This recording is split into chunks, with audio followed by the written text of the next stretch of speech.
கர்த்ததாமே உங்களை ஆசீர்வதிப்பாராக. இந்த நாளிலே இங்கு செய்தி கொடுக்கும்படியாய் அழைத்த உங்கள் அன்பு போதகருக்காக நான் நன்றி செலுத்துகிறேன். ஒரு சில மாதங்களுக்கு முன்பு நான் எங்களுடைய கிராமத்துக்கு கூப்பிட்டேன், நீங்கள் வந்து செய்தி கொடுக்குறீங்களா அப்படின்னு. உடனே சந்தோஷமாய் அவர் 2-3 மாதமாக கேட்டுட்டு இருந்தேன். ஒரு நாள் வரேன்னு சொல்லி வந்தார். நான் ரொம்ப பாவம், ரொம்ப ஒரு 4 தெரு ஜாயின் ஆகிற இடத்துல ரொம்ப ஒரு சின்ன ஸ்டேஜை போட்டு எனக்கு வேறு பயம், ஏதாவது யோசிப்போகிறோம் அப்படி இப்படின்னு. ஆனால் அவர் வந்து எதையும் பொருட்படுத்தாமல் வந்து நின்று செய்தியை கொடுத்து அநேகருக்கு ஒவ்வொருத்தராக பார்த்து அவர் தலையில் கை வச்சு ஜெபம் பண்ணி அவங்களுக்கு நல்ல விடுதலை வாங்கி கொடுத்தார். ஹல்லேலூயா. நல்ல ஒரு பாரமுள்ள ஒரு அருமையான கர்த்தருடைய தாசன் அந்த இடத்துல ஒரு பெரிய ஊழியத்தை செய்து விட்டு வந்தார். நான் திரும்ப கூப்பிடும் போது வரேன்னார். எங்கள் சர்ச்சு வந்து நான் கட்டினச்சு ரொம்ப சின்ன சர்ச்சு, இதுக்கு அந்த சர்ச்சு ஒரு சைடில் வச்சாக்க இருக்கிற இடம் தெரியுமா என்னன்னு தெரில. ஹல்லேலூயா. நீங்கள் பெரிய சர்ச் வச்சுருக்கிறீங்க, இங்கேருந்து அங்கே பார்த்தா இருக்கிற ஆளே தெரியல, இன்னும் என்ன ரொம்ப சின்னதாக இருக்கணும், இன்னும் 200 அடி பெருசாக்கணும் அப்படின்னு சொன்னார். இப்போ அவருடைய அந்த தாசனுடைய அந்த விசுவாசத்தை குறித்து மிகவும் ஆச்சரியப்பட்டேன். இங்கே வந்த பிற்பாடு அவருக்கு தரிசனம், எவ்வளோ பெரிய தரிசனம், அந்த தரிசனத்தை என்னால் எட்ட முடியுமா என்னன்னு தெரியல. அவ்வளோ பெரிய தரிசனம் உடையவராய், இவ்வளோ பெரிய மேலே 2-3 மாடி கட்டணும் அப்படின்னு சொல்லி அவர் சொன்னார். நான் நான் இன்ஜினியராக இருக்கிறதுனால கன்ஸ்ட்ரக்ஷன் ஜாப் பண்ணுறேன், ப்ளஸ் ஊழியமும் பண்ணிட்டு வரேன். ஆனால் எனக்கு தெரியும் இதில் எவ்வளோ சிரமம் இருக்கும், எவ்வளோ பிரச்சனை இருக்கும், எவ்வளோ பண தேவைகள் இருக்கும், இதில் எப்படி மேய்க்கிறதுலாம் ரொம்ப கஷ்டமான விஷயம். அவர் ரொம்ப எளிதாக செஞ்சு முடிச்சிருக்கிறார். ஹல்லேலூயா. அதனால் கர்த்தர் அவரை கொண்டு பெரிய காரியங்களை செய்வார். நல்ல ஒரு விசுவாசத்தை கர்த்தர் அவருக்குள்ளே கொடுத்துருக்கிறார். அவரை பார்க்கும்போது நான் ஒரு பெரிய விசுவாசத்தை கற்றுக்கொள்கிறேன். இந்த மாதிரி ஒரு சர்ச்சை நானும் கட்டணும்னு யோசிக்கிறேன். ஹல்லேலூயா. ஆமென். நான் இந்த மாதிரி கட்டும்போதுல அதை அடுத்ததோடு பெருசாகிடுவார் போல், அது வேறு யோசனையாக இருக்குது. சரி, கர்த்தர் ஆசீர்வதிக்கட்டும். ஆண்டவருடைய கிருபையினால் இப்போ நாம் முதல் ஆராதனையில் ஒரு செய்தியை கொடுக்க கர்த்தர் உதவி செய்தார். இந்த நாளில் கூட கர்த்தர் எனக்கு ஒரு வசனத்தை போட்டார். அதன்படி நாம் பார்க்க போகிறோம். தேவாதி தேவன் தம்முடைய வசனங்களை வைத்து, தேவன் நம்முடைய ஆண்டவருடைய ஸ்டைல் என்னென்னா வார்த்தைகளை அனுப்புறது. ஹல்லேலூயா. அவன் ஏதாவது அனுப்புவான், வேனுக்கு ஆம்புலன்ஸ் வேனு, அந்த வேனு இந்த வேன்லாம் அனுப்புவாங்க. ஆம்புலன்ஸ் வேனில் டிராஃபிக்கில் மாட்டிக்கும். ஆனால் தேவனுடைய வார்த்தை எதுலேயும் மாட்டாது, சர்றன்னு வந்துடும். ஆமேன். அது சொல்லிட்டாரு, பூச்சக்கரத்தினுடைய கடைசி வரலையும் இன்னும் கூட அந்த டிஸ்டன்ஸ் அளக்க முடியல, எவ்வளோ தூரம் இருக்குன்னே தெரியல, எவ்வளோ போயிட்டு எத்தனையோ மில்லியன் ஆண்டு இருக்குது இந்த உலகம், ஸ்பேஸ்ன்றாங்க. அதெல்லாம் தாண்டி கடைசி பூச்சக்கரத்தினுடைய கடைசி வரலையும் போகும்பான் தேவனுடைய வார்த்தை. ஆமேன். நம்முடைய ஆண்டவர் அற்புதமான வார்த்தைகளை கொடுத்திருக்கிறார். நீங்கள் நானும் பாக்கியம் பெற்ற சந்ததி. அவருடைய வார்த்தையை படிப்பதற்கும் அந்த வார்த்தையை புரிந்து கொள்வதற்கும் கர்த்தர் நமக்கு உதவி செய்திருக்கிறார். ஆமென். அவருடைய வசனத்தையும் வார்த்தையும் கேட்டு நாம் விசுவாசத்திலே பலப்படவும், நம்முடைய பிரச்சனைகளையும் போராட்டங்களையும் முடிவுண்டாக்கவும் தேவன் உதவி செய்கிறார். நாம் எடுத்து வாசிக்கலாம். யோசுவாவின் புத்தகம் 3வது அதிகாரம் 5வது வசனம்.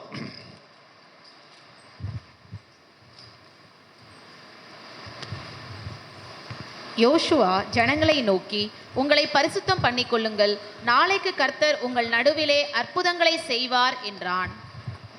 போதும். இன்றைக்கு என்ன செய்யுங்க?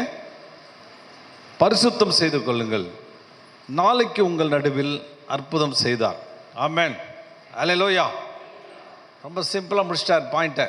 இன்னைக்கு பரிசுத்தம் பண்ணீங்க, நாளைக்கு அற்புதம் செய்வீங்க. அற்புதம் என்ற வார்த்தை பார்த்தீங்கன்னா அது ரொம்ப அற்புதமான வார்த்தை. எபிரேய பாதத்தில் அற்புதன்றது வந்து அதாவது இயற்கைக்கு அப்பாற்பட்ட விதத்தில். சில பேர் சொல்லுவாங்க, 6 விரல் வச்சு ஒரு குழந்தை பிறந்துருக்குங்க, அது பிறந்துருங்க, இது பிறந்துருங்க அப்படின்வாங்க. அதெல்லாம் வந்து ஏதோ ஒரு விந்தன்னு சொல்லலாம். ஆனால் அற்புதன்றது என்னென்னா இயற்கைக்கு அப்பாற்பட்ட, மனுஷ மூளைக்கு அப்பாற்பட்ட, சரித்திரத்தில் கண்டிராத, எந்த மனிதனும் பார்த்திராத, இப்படி அடிக்கிட்டே போகலாம். விஞ்ஞானத்துக்கு அப்பாற்பட்ட, மருத்துவத்துக்கு அப்பாற்பட்ட ஒரு காரியத்தை செய்வது தான் அந்த பாலே என்கிற பதம் இப்படி சொல்லப்படுகிறது. அவ்வளவு இதுதான் அற்புதம். அந்த அற்புதத்தை நான் செய்யணும்னு விரும்புகிறேன். ஹல்லேலூயா. உங்களை பார்த்து என்ன பார்த்து ஆண்டவர் சொல்ல, ஒரு அற்புதம் உனக்கு செய்யணும். அற்புதம் பார்க்காத கிறிஸ்துவ வாழ்க்கை ஒரு வாழ்க்கையே கிடையாது. நான் ஆண்டவர்கிட்ட கேட்க, டெய்லி அற்புதம் பார்க்கணும், தினம் அற்புதம் பார்க்கணும், ஒரு நாளைக்கு ஒரு விதமான அற்புதம் பார்க்கணும் அப்படின்னு யோசிக்கிறேன். ஐயோ, விரும்புகிறது நல்லது தான். எலியாவை பார்த்து எலிசா கேட்டான், ஆண்டவரே எனக்கு அற்புதம் செய்யுங்க, ரெட்டிப்பான வரத்தை கொடுங்க, ரெட்டிப்பான வரத்தை கொடுங்கண்ணா. என்னன்னா ஒரு 7 அற்புதம், ஒரு 14 அற்புதம். அதில் நியூ டெஸ்ட்மென்ட் லைஃப், புதிய ஏற்பாட்டு வாழ்க்கை அப்படிப்பட்ட வாழ்க்கை கிடையாது. அற்புதம் தினம் அற்புதம். இயேசு ஒரு நாளைக்கு 14,000 அற்புதம் செஞ்சாராம். அல்லேலூயா. அவருடைய சீஷெல்லாம் ஒரு நாளைக்கு 5,000 6,000. அப்போ 14 எங்கே, 5,000 எங்கே? எக்கச்சக்கமான அற்புதங்களை அவருடைய வாழ்க்கையில் கண்டு கொண்டே இருந்தார்கள். எங்கே போனாலும் அற்புதம். சிறைச்சாலைக்கு போன அற்புதம், அங்கே போன அற்புதம், இங்கே போன அற்புதம், கடத்தெருவுக்கு போன அற்புதம். இப்படி அற்புதங்களை செஞ்சு செஞ்சு நம்முடைய ஜனங்களை தேவன் நடத்துகிற விதமே அலாதி. அல்லேலூயா. அற்புதத்தை காணாதவர்கள் ஒரு அல்லேலூயா சொல்லுங்க பார்க்கலாம். ரொம்ப நல்லதாக போச்சு. அற்புதத்தையே பார்த்தது கிடையாதா நீங்கள்? அல்லேலூயா. ஆமென். சோத்திரம் சோத்திரம் சோத்திரம். ஆண்டவரே, நம்ம அற்புதத்தை பார்க்க போகிறோம். அற்புதத்தை விரும்புங்க. சில பேர் அதெல்லாம் வேணாங்க, சும்மா ஏதாவது கஞ்சி சோறு சாப்பிட்டுக்கிட்டு இப்படியே எங்கேயாவது இருந்துட்டு இப்படியே வாழ்க்கையை போனேன் கொஞ்சம் இழுத்துக்கிட்டு இப்படியே இழுத்துக்கிட்டு போய் சேர்ந்தா போதுங்க அப்படியே சில பேர் யோசிக்கிறேன். சில பேர் ஜபமே அப்படின்னா, ஆண்டவரே எப்போ நான் பரலோகம் போன ஆண்டவரே, நான் போன ஆண்டவரேன்னு ஜெபம் பண்ணுறது. அப்படியா ஜபம்? பரலோகத்தை இங்கே வர வைக்கிறது தான் ஜபம். நம்முடைய ராஜ்யம் வருவதா. சோத்திரம். நல்லா நல்லா அலையிலே சொல்லுங்க பார்க்கலாம். நம்முடைய ராஜ்யத்தை இங்கே கொண்டு வர்றது, தேவனுடைய ராஜ்யம் பரலோகத்துக்கு போகிறது நம்முடைய ஜபம் அல்ல. இயேசுவே சொல்லிட்டு கிடையாது, உங்களுடைய ராஜ்யம் எங்கே வரணும்? இங்கே வரணும், பாண்டிச்சேரிக்கு வரணும், உங்கள் வீட்டுக்கு வரணும், உங்கள் இடத்துக்கு வரணும், உங்கள் உள்ளத்துக்கு வரணும். அவர் ஜபமே ஆண்டவர் வித்தியாசமாக சொல்லி கொடுத்தார். நீ எப்போ போகிறத பற்றி யோசிக்காதியா, பரலோகத்தை இங்கே கொண்டு தரேன் ஏன்ட்டு. ஏசு சொல்லிட்டு பரலோகம் வந்து பிரத்யட்சமாக இங்கே அங்கெல்லாம் இருக்காதுப்பா, அது உங்கள்கிட்ட தான்ப்பா இருக்குது, இங்கே தான்ப்பா இருக்குதுன்னு. அப்போ பரலோகத்தை நீங்கள் இங்கேவே அனுபவிக்க முடியும். சோத்திரம். இன்னும் கொஞ்சம் நல்லா சொன்னீங்கன்னா நல்லாயிருக்கும். எனக்கு எல்லாம் அடுத்தது மெசேஜ் போகாது. நீங்கள் அப்படி அப்படி உற்சாகம் இல்லைன்னா நான் எங்கேயா வர்றது, என்னமோ சொல்கிறாரு அப்படின்ற மாதிரி இருக்கு. அப்போ பரலோகம் இங்கே வரணும். ஆமென். வருமா? அல்லேலூயா. பரவாயில்ல. சோத்திரம். அப்போ இங்கே வரணும். சரி, இப்போ அவர் சொன்னார், நீங்கள் வந்து பரிசுத்தப்படுத்திக் கொள்ளுங்கள், அற்புதம் நாளைய தினத்திலே உங்களை அற்புதத்தை பார்க்க போகிறேன் என்று சொன்னார். இந்த பரிசுத்தம்னா நம்முடைய கிறிஸ்துவ வாழ்க்கையில் என்ன யோசிக்கிறோம்?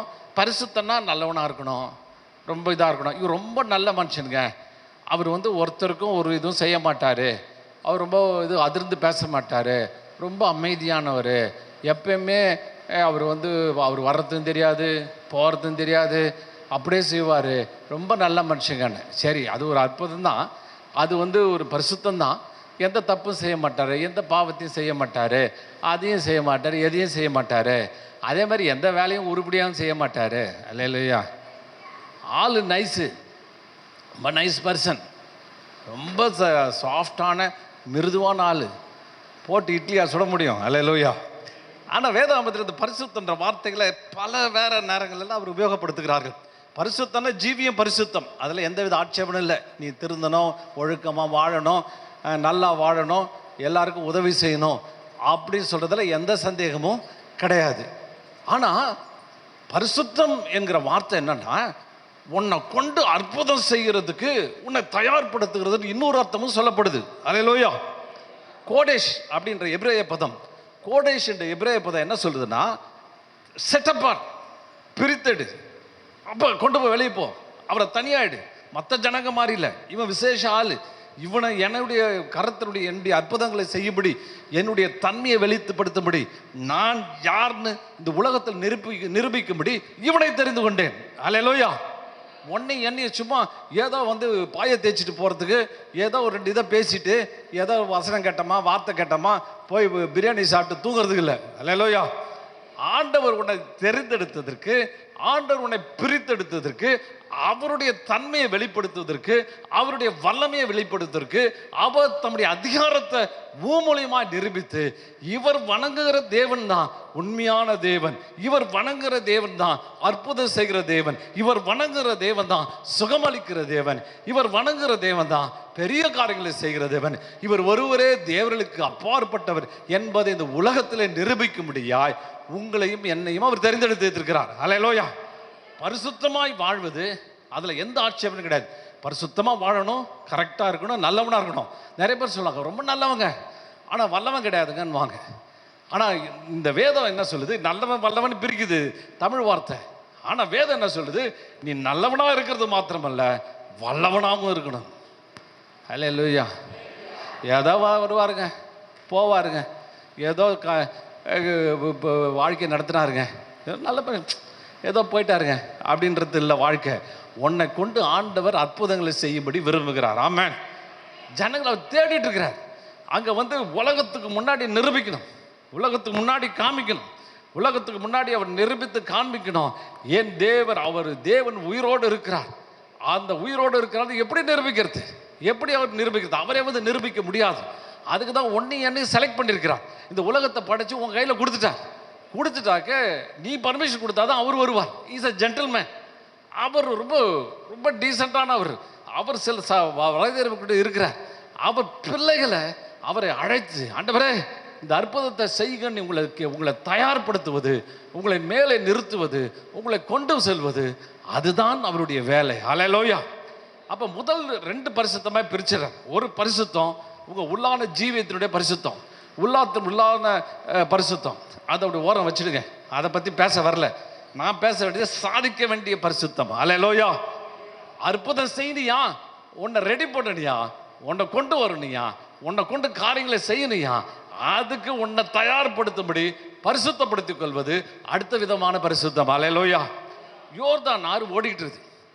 யோர்தானை குறித்து நான் அங்கே இஸ்ரேல் போகும்போது யோர்தானை பார்த்தேன். நான் யோர்தான் கிட்டத்தட்ட உலகத்திலே இந்த யோர்தான் நதியை மாதிரி எந்த நதியும் கம்பேர் பண்ண முடியாது. இது விசேஷமான நதி. அது புறப்படுற, அது உருவாகிற இடத்துக்கே போனால் பாறை இடுக்கில், நீங்கள் இஸ்ரேல் போயிருந்தா தெரியும், பாறை இடுக்குலேருந்து ஒரு மலை இருக்குது. அந்த மலை ஃபுல்லாக தண்ணி பீறிட்டு வருது, அப்படியே பிச்சுக்கிட்டு வருது. மழையே காணும், ஆனால் அந்த மலையில் மட்டும் தண்ணி உருவாகுது. அதெல்லாம் ஊற்றுங்களாம் ஒன்றா சேர்ந்து அப்படியே ரிவர் ஓடினோடனே நான் யோசித்தேன், யோர்தான் ரொம்ப பெரிய ரிவர் போல், அதனால தான் அதை கடக்க முடியாமல் போயிடுச்சு. அங்கே போனால் சும்மா 30 அடி தான் இருக்குது. அந்த காம்பவுண்ட்லேருந்து இவ்வளோ தூரம் தான். உங்கள் சர்ச்சு பாதி அளவு தான் ஓடுது யோர்தான் ரிவர். கிட்டத்தட்ட இதில் என்ன பெரிய காரியம்னா 1400 அடி, 1400 அடியிலேருந்து சி லெவல் மேலே 1400 மீட்டர்லேருந்து அப்படியே வருது தண்ணி. பயங்கர வேகம். அது கொஞ்சம் போக போக வேகம் எடுத்துரும். அந்த வேகம் எடுத்தால் 30 அடியை தாண்ட முடியாது. காலை வச்சிங்கன்னா இழுத்துட்டு போயிட்டு சவக்கடலில் உங்களை விட்டுடும். அது என்ன சவக்கடல்னே அது பேர். எல்லாரும் போயிட்டு கடலில் சேரும், இது மட்டும் சவக்கடலில் போய் சேர்த்து அங்கே ஒன்று சாகடிச்சு போட்டுடும். அவ்வளோ வேகமாக ஓடிட்டு வரும். இப்போ என்ன சேலஞ்சு, அதை தாண்டி அங்கே போகணும், அந்த யோர்தானை கடந்து ஆகணும். அது பேர் மரண யோர்தான். அது பேர் என்ன? நல்லா சொல்லுங்க எல்லாரும். மரண யோர்தான். மரண யோர்தானை நாம் கடக்க வேண்டாம். ஆமென். உங்களுக்கு முன்னாடி ஒரு மரணம் ஓடிட்டு இருக்குது. மரணம்னா என்ன? செயல்படாத தன்மை, இன்ஆக்டிவிட்டி, செயல்படாத தன்மை. ஒரு மரித்து போயிட்டான்னா அவன் டெட் பாடி, அவன் ஒன்றுத்துக்கும் உபயோகம் இல்லாத இது. அது ஒன்று கையை அசைக்க முடியாது, காலால் அசைக்க முடியாது. ஒருத்தருக்கு பிரயோஜனப்படாத ஆள், ஒன்றுத்துக்கும் யூஸ் ஆகாத ஆள், ஐடியலான பர்சன். ஐடியல் அவ்வளோதான், முடிஞ்சு போச்சு, அவன் ஆட்டம் க்ளோஸ் அப்படின்னு நினைக்கிறது தான் அந்த மரணத்தன்மை. அந்த மரணத்தன்மையை உண்டாக்குற காரியத்தை ஜெயிக்கிறது தான் கர்த்தர் உன்னையும் என்னையும் அழைத்திருக்கிறார். அல்லேலூயா. அப்போ அந்த மரணத்தை ஜெயிக்கணும்னா உனக்கு முன்பாய் ஓடுகிற ஒரு ஆறு, உங்களை கடக்க முடியாதபடி உங்களை கலங்கப்படுத்தி கொண்டிருக்கிற, உங்களை வேதனைப்படுத்தி கொண்டிருக்கிற, உங்களை பயமுறுத்தி கொண்டிருக்கிற, உங்கள் வாழ்க்கையை நாசமாக்கிடுவோம் என்று பயந்து கொண்டிருக்கிற ஆற்றை கடக்கும்படி ஆண்டவர் உங்களுக்கு உதவி செய்யப்படுகிறார். ஆமென். அப்போ அதுக்கு உங்களை தயார்படுத்துகிற அந்த விசுவாசத்தில் உங்களை ரெடி பண்ணி, அந்த சேலஞ்சை, அந்த சவாலை ஒத்துக்கொண்டு அக்செப்ட் பண்ணி அதை உங்களை ஆழ்த்தப்படுத்துறீங்க பாருங்க. அங்கே தான் என்ன செய்யுது? அல்லேலூயா. அதுதான் பரிசுத்தம். அந்த பரிசுத்தம், இந்த ஜீவிய பரிசுத்தம் போட்டு குழப்பாதீங்க. ஜீவிய பரிசுத்தம் தேவை, அதை தான் சொல்ல வரல. இந்த பரிசுத்தம் உங்களை சவால்களை சந்திக்கும்படி கொண்டு போகிறது. ஒருத்தருக்கு ஆரம்பிச்சுங்க, எனக்கு போஸ்டிங் வேணும் ஆண்டவரே, எனக்கு வேலை கொடுங்க. காலைல ஃபாஸ்டிங், மத்தியானம் ஃபாஸ்டிங், சாப்பிட்டு ஃபாஸ்டிங் எடுத்துகிட்டே இருக்கிறார், வேலை கிடைக்கல. அது ஒரு மேட்ரு. அது வேலை ஜெபம் பண்ணியா, அடுத்த நாள் வேலை போய் இன்டர்வியூ கொடு. ஒரு பெரிய இன்டர்வியூவை துணிஞ்சு அட்டன் பண்ணுறது, டெஸ்ட்டை ஜெபம் பண்ணி அட்டன் பண்ணி அங்கே போய் டச் பண்ணும்போது தான் அங்கே உண்டாகிற அங்கே விடுதலை கிடைக்குது பாருங்கள். ஆண்டவரும் உன்னை அனுப்பி அங்கே போய் நேராக ஸ்பாட்டுக்கு போக சொல்கிறார், அந்த யுத்தத்தை சந்திக்க சொல்கிறார். அந்த பிரச்சனையை நீ வந்து டீல் பண்ண விரும்புகிறார். அந்த பிரச்சனையை சந்திக்கும் பொழுது உண்டாகிற அந்த விடுதலையை தேவன் உனக்கு அருளுகிறார். அல்லேலூயா. ஒரே இடத்துல குத்த வச்சு உட்காந்துக்கிட்டு இங்கேயும் அங்கேயுமா வேலை கிடைக்கல எப்படி கிடைக்கும்? போய் தேடு. ஆமென். அல்லேலூயா அல்லேலூயா. சோத்திரம். வேலையும் தேடையில ஒன்றுங்க போய் தேடு. ஏதோ புதுசாக கண்டுபிடி, புதுசாக செய், ஆண்டவர்கிட்ட கேளு, போய் வேலையை இதை பற்றி நிறைய விஷயம் சொல்கிறேன். இப்போ எல்லா விஷயத்துலையும் போகிறது கிடையாது. ஆண்டவர் வரட்டும் பிரதர், ஆண்டவர் கொடுக்கட்டும் பிரதர், ஆண்டவர் வந்தால் செய்கிறேன் அப்படின்னாக்கா அப்போ நீங்கள் என்ன சொல்லுவீங்க? இப்படி உட்காந்துக்கிட்டு யோர்தான் வத்துட்டோம் பிரதர், நாங்கள் போய் அந்த பக்கம் கிராஸ் பண்ணி போகிறோம் பிரதர், ஆண்டவருக்கு சித்தமானால் யோர்தான் கிடக்கணும், சித்தம் இல்லைன்னா இங்கே நாங்கள் செத்து போகிறோம் அப்படின்ற முடிவுக்கு வந்துடுறது. அல்லேலூயா. இது ஒரு மாதிரி சோம்பேறித்தனமான வாழ்க்கையாக போயிடுது. எதுக்கு எடுத்தாலும் தேவ சித்தம், எதுக்கு எடுத்தாலும் சித்தம். இந்த ஹிந்துஸ் பார்த்தீங்கன்னா தலைவிதி கொள்கை சொல்லுவாங்க. தலைவிதி எதுக்கு எடுத்தாலும் இது தலைவிதிங்க. எது நடக்குமோ அது நடக்கும், எது ஆகுமோ அது ஆகும். என்னுடைய நண்பர்கள்லாம் ஒன்றா சேர்ந்தோம். அப்போ எல்லாம் அவங்க புதிர்த்த பொன்மொழிகள் என்னன்னா, எது நடக்குமோ அதான் நடக்கும், எது நிர்ணயித்திருக்கோ தான் நடக்கும், எது தலைவிதியோ அப்படி தான் நடக்கும்னு அவங்க சொல்லிட்டு தான். அப்போ கேட்டு பார்த்து நான் சொன்னேன், எப்பா இதான் நமக்கு சான்ஸு, நமக்கு மேடை கடை காட்டாலும் பரவாயில்ல, ஆளுங்க நல்ல வாய்ப்பு கிடைச்சின்னு சொல்லி ஏசு வேறு மாதிரி சொல்கிறாருப்பான். என்ன அப்படின்னு, நீ எதை விசுவாசிக்கிறியோ அது நடக்கும். அல்லேலூயா. கரங்களை தட்டு. ஆமாம். விசுவாசிக்கிறவனுக்கு எல்லாம் கூடும். விசுவாசிச்சா நடந்தே தீரும்.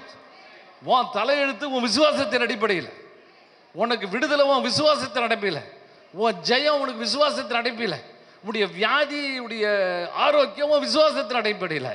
அப்போ விசுவாசிச்சா அவனுக்கு கூடும். உன் விசுவாசம் தான்பா ஒன்றை நிர்ணயம் பண்ணுது. நீ விசுவாசத்தில் பலவானாவு, எல்லாத்தையும் உனக்கு தரேன் அப்படின்னு ஆண்டவர் சொல்கிறார். ஹல்லேலூயா. அந்த விசுவாசத்தை கொண்டு போகிறதுக்கு நிறைய பிரசங்கம் என்ன பண்ணுவாங்க, பெரிய இது டிபேட்டில் விசுவாசம் பெருசா பரிசுத்தம் பெருசா. எப்பா விசுவாசமே ஒரு பரிசுத்தம் தான். ஆமென். விசுவாசம் இல்லாமல் பரிசுத்தமாக இருக்க முடியாது. பரிசுத்தமாக இருக்கும், நல்ல விசுவாசியாக மாறிடுவான். அப்போ இங்கே வந்து இப்போ நல்லா கவனிங்க, ஒரு இடத்துக்கு வந்தாச்சு. யோர்தான் ஆறு ஓடிட்டு இருக்குது, பயங்கர ஸ்பீடாக பெருக்கெடுத்து ஓடுதுன்னு போட்டுருக்குது. வசனத்தை காமிக்கிறேன். பெருக்கெடுத்து ஓடுது. இப்போ இங்கே உட்காந்தாச்சு.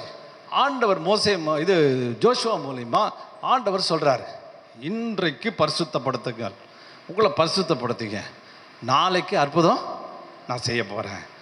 ஆனால் பரிசுத்தப்படுத்தாமல் அற்புதம் கிடையாது. அல்லேலூயா. எல்லாரும் கேட்குறீங்களா, கவனிக்கிறீங்களா? அந்த பின்னாடி யாரும் கவனிக்கலன்னு நினைக்கிறேன். எப்படா முடிப்பான் இருக்கீங்களா? ஸோ அதனால கவனி. அல்லேலூயா சொல்லுங்க. ஆமென். அப்போ இப்போ நல்லா புரிஞ்சுங்க. இப்போ ஆறு ஓடிட்டு இருக்குது, அவர் தான் ஆறு ஓடுது, அந்த பக்கம் இருக்கிறாங்க. இப்போ யோசுவா சொல்கிறான், நீங்கள் உங்களை ஆண்டவர் சொல்கிறாரு, நீங்கள் உங்களை பரிசுத்தப்படுத்திக் கொள்ளுங்கள், நாளைக்கு அற்புதம் செய்கிறேன் என்று ஆண்டவர் சொல்லுகிறார் அப்படின்னு அவன் சொல்கிறான். அந்த நாட்களில் பரிசுத்தன்னா புதிய ஏற்பாட்டில் அப்போ கிடையாது. பரிசுத்தன்னா அவங்களுக்கு 3 விஷயந்தான் தெரியும். நீங்கள் நிறைய இடத்துல பழைய ஏற்பாட்டில் வாசிக்க முடியும். அது என்னன்னா, சட்டையை துவைக்கணும். என்ன செய்யணும்? சட்டையை நல்லா துவைச்சி காய போட்டு சட்டையை துவைச்சி போட்டணும். 2வது விருத்த சேதனம் பண்ணணும். அப்புறம் கிளம்பி போகணும். அவ்வளோதான். உடம்பு குளிக்கணும், சட்டையை துவைக்கணும், விருத்த சேதனம் பண்ணணும். அதுதான் பரிசுத்தம். அந்த நாட்களில் யுத்தத்துக்கு போகணுன்னா அதுதான் முறைமை. அதுதான் யாத்ராபத்தன் புத்தகத்திலே மோசே அங்கே சொல்கிறான். அப்போ செஞ்சுட்டு நீங்கள் போகணும், இதுதான் பரிசுத்தம் அப்படின்னு அந்த நாட்களில் அது சொல்லப்பட்டது. சரி, முதல்ல உடம்பை சுத்தம் பண்ணுறான். சரி, ட்ரெஸ்ஸை துவைக்கிறது, விருத்த சேதனம் பண்ணுறது. இந்த விருத்த சேதனத்தை குறித்து நான் பேசும்படி விரும்புகிறேன். உங்களுக்கு தெரியும், முதல்ல விருத்த சேதனம் எப்போ உண்டாச்சு? ஆபிரகாம் என்ன செய்கிறான்? 17வது வாசிகள் ஆதியாகமம் 17.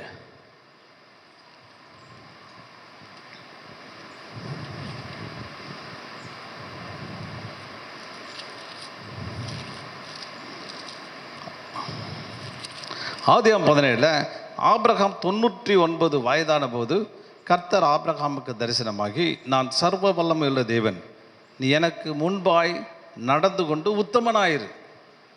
நல்லா கவனிக்கிறீங்களா? எனக்கு முன்பு நடந்து கொண்டு உத்தமனாயிரு. ஆபிரகாம் என்னங்க தப்பு பண்ணா? சில பேர் சொல்கிறாங்க அவர் பின்மாறிட்டார்னு. அதெல்லாம் கிடையாது. அதெல்லாம் நியாயப்பிரமாண காலத்துக்கு முந்தனியாக இருந்த ஆள். என்னங்க தப்பு இருக்குது? அவன் அது கூட சாரா அங்கே 2 கல்யாணம் பண்ணிக்கிறது ஒன்றும் தப்பு கிடையாது. அதுவும் சாரா தான் கொண்டு வந்து கொடுத்தாரு ஆகார. அதனால் அது ஒரு பெரிய தப்பு கிடையாது, அதெல்லாம் அங்கே மேட்ரு கிடையாது அங்கே. ஆனால் வேற என்ன தப்பு பண்ணான்? தெரிஞ்சு தப்பே வேதாந்தத்தில் தப்பு குறிப்பிடப்படவே இல்லை. அப்போ உத்தமனாயிருன்னு ஏன் சொல்கிறார்? உத்தமனாயிருன்னா அது தரிசனத்தை உன்னை மாற்றிட்டான். ஆண்டவர் சொன்னால் உன்னை கொண்டு பெரிய ஜாதி ஆக்குவேன், உன்னுடைய திரளை பெரிய ஆட்டை ஆக்குவேன், பெரிய ஜாதி ஆக்குவேன்றதை இப்போ ரொம்ப சுருக்கி வந்துட்டான். சுருக்கிட்டு என்ன சொல்கிறான்? இந்த 17வது வசனத்தை அவர் பாட்டு இப்போ சொல்லிக்கிட்டே போகிறேன். நீ உத்தமனாயிரு, நான் உடன்படிக்கை ஏற்படுத்துவேன், அதை ஏற்படுத்துவேன், உன் பேரை மாற்றுறேன், ஊரை மாற்றுறேன், அதுக்கப்புறம் உன்கிட்ட ராஜாக்கள் வருவாங்க, அதை செய்வாங்க, இப்படி செய்வாங்க, நீ வந்து எல்லா தேசத்தையும் உனக்கு தருவேன், அப்படி இப்படி சொல்லி அவங்க சொல்லிக்கிட்டே வர்றாரு. அந்த இடத்துல 18வது வசனம் வரும்போது அவன் என்ன செஞ்சான்? கீழே விழுந்து அவன் சிரிக்கிறான், நகைக்கிறான். அப்பொழுது ஆபிரகாம் முகங்குப்புற விழுந்து நகைத்து, 100 வயதானவனுக்கு பிள்ளை பேர் பிறக்குமோ, 90 வயதான சாரல் பிள்ளை பெறுவாளோ என்று தன் இருதயத்திலே சொல்லிக்கொண்டு, இஸ்மவேல் உமக்கு முன்பாக பிழைப்பானாக என்று ஆபிரகாம் தேவனிடத்தில் விண்ணப்பம் பண்ணினான். அவன் என்ன சொல்கிறாரு? எப்பா, உங்களுக்கு தெரிஞ்ச வார்த்தைகள் தான். இஸ்மவேல் விட்டுருங்க ஆண்டவரே, நான் அட்ஜஸ்ட் ஆகிட்டேன். இஸ்மவேல் ஒரு பையன் இருக்குதான், போதும், அது வேலைக்காரி புள்ளியோ எந்த புள்ளியோ அது இருக்கட்டும், நான் அதை வந்து நீங்கள் அதை குழந்தை பெற்றுக்கிறேன் ஆண்டவரே, அது அவன் பிழைச்சிக்கிட்டான் ஆண்டவரே, விடுங்க ஆண்டவர், இந்த கதைலாம் எதுக்கு வேணாம் ஆண்டவரே, திருப்பி என்னென்னமோ சொல்லிட்டு இருக்கீங்க, அதெல்லாம் வேணாம் ஆண்டவரே அப்படின்னு அவன் சொல்கிறான். அப்போ சொல்லும்போது ஆண்டவர் இல்லை, சாராளுக்கு தான்ப்பா பிறக்குன்றார். ஹல்லேலூயா. அப்பா சிரிக்காத, உனக்கு சாராளுக்கு தான் பிறக்கும் அப்படின்னு சொல்லி அங்கே சொல்லுகிறான். இதை 7வது வசனத்தில் சொல்லும்போது, உனக்கும் உன் பின்வரும் உன் சந்ததிக்கும் நாம் தேவனாய் இருக்கும்படி எனக்கும் உனக்கும் உனக்கு பின் தலைமுறை தலைமுறையாக வரும் உன் சந்ததிக்கு நடுவே என் உடன்படிக்கையை நித்திய உடன்படிக்கையாய் என்ன செய்வேன்? ஸ்தாபிப்பேன். நல்லா கவனிங்க, விருத்த சேதனன்றது எதுவும் அவனுக்கு மாத்திரம் பண்ணதில்லை, உன்னுடைய சீடு, இங்கிலீஷில் நல்லா போட்டிருக்குது, உன்னுடைய சீடு. உன்னுடைய சாதாரண மரத்துக்கு வந்து சீடுன்னு சொல்லுவாங்க இல்லையா? அந்த மரத்தோட சீடு போட்டால் அந்த மரம் மாதிரியே வளரும். எப்பா, நீ எப்படி உடன்படிக்கை பண்ணி உன்னை பழுகி பெருக பண்ணி ஆசீர்வதிக்கிறதுல கொண்டு வந்து நிறுத்துறனோ, அதே மாதிரி உன்னுடைய சீடை நீ விருத்த சேதனம் பண்ணும்போது, விருத்த சேதனம் எதுக்கு பண்ணாங்க? விருத்த சேதனம் பண்ணாவது என்னுடைய உடன்படிக்கைக்கு அடையாளம். என்ன அடையாளம்? செத்துப்போன மரண யோர்தான் ஓடிட்டு இருக்குது. செத்துப்போன சரீரம் சொல்கிறேன், மரண நான் சரீரம் செத்து போச்சுன்னு சொல்லிட்டேன். அந்த சரீரம் செத்து போனதில் நான் உனக்கு ஒரு சந்ததியை உருவாக்குவேன். நீ எப்படி இல்லாததிலிருந்து, முடியாததிலிருந்து, சாதிக்காததிலிருந்து நீ எப்படி திரும்ப ஒரு காரியத்தை நீ உண்டு பண்ணுகிறாயோ, நீ எப்படி செய்ய போகிறாயோ அதை நான் உனக்கு செய்ய போகிறேன். உனக்கு செய்யறது உன்னை சாட்சியாக வச்சு உனக்கு வர்ற சந்ததிக்கு ஃபுல்லாக அதை தான் செய்ய போகிறேன்றார். எத்தனை பேர் புரியுது? அல்லேலூயா. அப்ப சீடுனா என்ன? உன்னை உடன்படிக்கைய அந்த விருத்த சேதனம்ன்ற காரியத்தை நீ செய்யும்போது, விருத்த சேதனம் உன்னுடைய சந்ததியில் யாரெல்லாம் விருத்த சேதனம் பண்ணுறாங்களோ அவங்கெல்லாம் மரண யோர்தானை ஜெயிப்பாங்க. அந்த சரீரம் செத்து போன சரீரத்தை மாற்றுவாங்க. அவனை சந்ததியை பெருக பண்ணுவேன், அவங்களை அற்புதங்களை காண பண்ணுவேன், அதிசயங்களை காண பண்ணுவேன், ஆச்சரியமான காரியங்களை காண பண்ணுவேன். அது அவர்களுக்கு நான் கொடுக்கிற சுதந்திரம். ஆமென். ஏதோ நீ பெரிய ஆளுன்றதுனால இல்லை, உடன்படிக்கை, அவருடைய உடன்படிக்கை நித்திய உடன்படிக்கை. ஆளும் அது எத்தனை வருஷம் ஆனாலும் நீ அற்புதத்தை காணணுன்றது கர்த்தர் வைத்த உடன்படிக்கை. ஒரு அல்லேலூயா சொல்லுங்களா பலவே. ஆமென். நீ அற்புதத்தை பார்த்தாவனையா, நீ அற்புதத்தை பார்க்கிற சந்ததி, நீ அதிசயத்தை காணுகிற சந்ததி, உன் வாழ்க்கையில அற்புதத்தை கண்டுகொண்டே இருக்கணும். அதுக்கு தான் உன்னை ஆபிரகாம் மூலியமாய் உன்னை தெரிந்தெடுத்தேன் என்று ஆண்டவர் சொல்லுகிறார். ஹல்லேலூயா. அப்போ ஆண்டவர் அங்கே அற்புதத்தை காண பண்ணுகிறார். பாருங்க, நான் இந்த கின்னஸ் புக் ஆஃப் வேர்ல்ட் ரெக்கார்டில் நான் யோசிப்பேன், சரி நம்ம ஆளுங்க ஏதாவது சாதிச்சான்னு பார்த்தாக்க நம்ம ஆளுங்க தான் அதிகமாக சாதிச்சிருக்கிறாங்க. அல்லேலூயா. அவன் முகமது அலியை பற்றி சொல்கிறாங்க, இவனை பற்றி சொல்கிறாங்க, யாரை பற்றி சொல்கிறான், இது மைக் டைசன், அவன் அப்படி ஜெயிச்சான கொஞ்ச நாள் தான். ஆனால் தாவீதை எடுத்துட்டு அடி பின்றான், கோலியாத்தை அவ்வளோ பெரிய ஆளை அடித்து கீழே தள்ளுறான். எவனாவது சிங்கத்தை அடித்தானா? மைக் டைசன்னா ஒருத்தனும் சிங்கத்தை அடிச்சதே கிடையாது. அல்லேலூயா. ஆமென். கரடி எவனாவது அடித்தானா? ஒருத்தனும் கிடையாது. ஆனால் நம்ம தாவீதை அடிச்சிருக்கிறான். அப்போ கின்னஸ் புக் ரெக்கார்டில் யார் பேர் வரணும்? பலசாலி ரெக்கார்டில். அல்லேலூயா. தாவீது பேர் வரணும். சிங்கத்தை யார் அடிச்சது? ஒருத்தனும் கிடையாது. தாவீது அடித்தான். அவன் தான் இருக்கிறதுல strongest man in the world. அந்த கின்னஸ் புக்கார்டில் ரெக்கார்ட் பண்ண அவன் பேர் தான் வரும். அதே மாதிரி ஆபிரகாம் எவனா 100 வயசில் குழந்தை பெற்றிருக்கானா? ரெக்கார்டு. அல்லேலூயா. நம்ம தான் ரெக்கார்டு ஹோல்டர்ஸ். ஆமென். அல்லேலூயா. Record holders, record breakers. நீங்களும் ரெக்கார்ட் பண்ண போறீங்க. ஐயோ, உங்கள்கிட்ட சொன்ன பாருங்க. ஐயோ, ஏமா நல்லா கவனி. என்னையா இது ஏதோ தப்பாக சொல்லிட்ட மாதிரி முழிக்கிறீங்களே. நீங்கள் ரெக்கார்ட் பண்ண போகிறீங்க. ஆமென். சரி, பெரிய ரெக்கார்டாக பண்ணுற உங்கள் சந்ததியில் நீங்கள் பண்ணுற ரெக்கார்டு பெருசாக இருக்கும். உங்கள் பிள்ளைகளாம் சொன்னால் இது வரையும் நம்ம தலைமுறையில் இப்படிலாம் நடக்கலையம்மா, புதுசாக நடக்குதுமான்னு உங்களை பார்த்து சொல்ல போகிறாங்க. அவங்க இப்போ மற்ற ஆட்கள்லாம் பார்த்து உங்களுக்கு சொல்ல போகிறாங்க, ஆட்டா புதுசாக ரெக்கார்ட் பண்ண போகிறீங்களான்னு. எலியா ஓடுறான் பாருங்க. ஓடினா ரன்னிங் ரேஸில் அவனை மாதிரி யார் ஓட முடியுது? ரதம் ஓடுது. ஆகாப் ரதம் ஓடுது. அதுக்கு முன்னாடி ஓடுறான். எங்கே ஓடுறான்? மலை மேலே போடுறான். அல்லேலூயா. அதுக்கு முன்னாடி ஓட்டான். அது என்ன சொல்லுது? கர்த்தருடைய கரம் அவன் மேல் இருந்ததுனால ரதத்துக்கு முந்தி ஓடினான். அல்லேலூயா. கர்த்தருடைய கரம். கால் லூயிஸ் தானே இப்போ ஓடுறது. Carl Lewis world record. அவன் எலியா தான் ஃபஸ்ட்டு ரெக்கார்டு. ஆமென். Unbeatable record. அந்த ரெக்கார்டு இதுவரை யாருமே முறியடிச்சதே கிடையாது. அவ்வளோ பெரிய ரெக்கார்டை நம்ம ஆட்கள் தான் பண்ணியிருக்காங்க. ஏன்னா ஆபிரகாமுடைய சந்ததி. ஆமென். அது உடன்படிக்கையின் சந்ததி, அற்புதங்களை செய்கிற சந்ததி. அது தேவன் பரிசுத்தப்படுத்தி தயார்படுத்தி ரெடி பண்ணி அவங்களை சாதிக்கும்படி வைக்கப்பட்ட சந்ததி. அதுபோல உன்னை என்னை அந்த சந்ததியில் தெரிந்தெடுத்திருக்கிறாரு. நீ எப்பேற்பட்ட விலையேறப்பட்டுவன். நல்லா எழுந்து உட்காருங்க. ஆமென். நிமித்து உட்காருங்க. அல்லேலூயா. சோத்திரம். அதனால் அப்பேற்பட்ட சந்ததியில் கொண்டு போய் கனெக்ட் பண்ணிருக்காரு. கனெக்ட் பண்ணிட்டு சொல்கிறாரு, இப்பா இதை நித்திய உடன்படிக்கை உன் சீடு, உன்னோட சந்ததி. சீடுன்னா இங்கிலீஷில் போட்டுருக்குது சீடு. அந்த சீடு வழியாக உனக்கு எல்லாத்தையும் தரப்போகிறேன். ஏன்னா நீ என்னென்ன அற்புதம் பண்ணுறியோ அந்த அற்புதத்தை அப்படியே சீடாக கொண்டு வருவேன். அப்படி கொண்டு வருவேன். அந்த ஆகார் இதில் கூட அந்த தாய் அழறா. ஆனால் பிள்ளையின் சத்தத்தை ஆண்டவர் கேட்குறார்.